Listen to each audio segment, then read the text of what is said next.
Here's your quick breakdown for the matchup this weekend between the Alabama Crimson Tide and the Vanderbilt Commodores.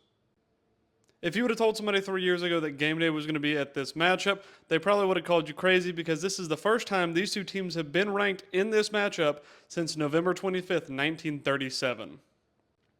I'm sure most of you would have seen last year's results where the Vanderbilt Commodores stunned the Crimson Tide when they came to Nashville, winning by 5 and carrying the goalpost into the river.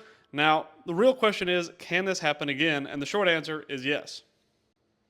The line on this game right now is 10.5 in favor of the Alabama Crimson Tide. So the question is, what does Vanderbilt have to do to pull the upset?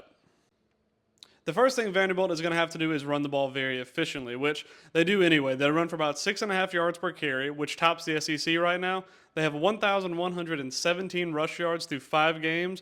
They rush for about 223 yards per game and have 18 rushing touchdowns. Now, you couple that with the fact that Alabama ranks very close to the bottom in every single rushing defensive category.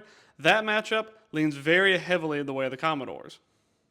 Now, you add on to the fact that Alabama's rushing offense has also not been very good. They rank 107th in FBS in rushing offense, and the Vanderbilt defense ranks 12th in rush defense. So the ground game is likely going to belong to the Commodores. Now, where that story flips is when we talk about passing offense. Alabama has been very efficient in their passing offense. We saw last weekend against Georgia.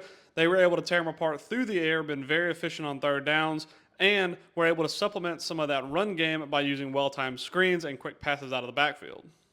Vanderbilt's secondary is a different story to their rush defense. They give up roughly 200 yards per game, which is good for 55th nationally. So that's going to be something that leans very favorably in the way of the Crimson Tide. Something else that leans favorably for the Crimson Tide is their ball security. They've yet to have a turnover so far this season, while creating 3 interceptions and 4 fumble recoveries. Vanderbilt has lost 1 fumble and had 3 interceptions so far this year, while creating 6 fumble recoveries and 3 interceptions. The question is going to be, will Alabama be able to keep their clean slate when it comes to turnovers, or will Vanderbilt find a way to steal some possessions?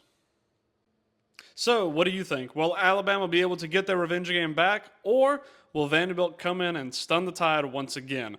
Drop your thoughts in the comments below.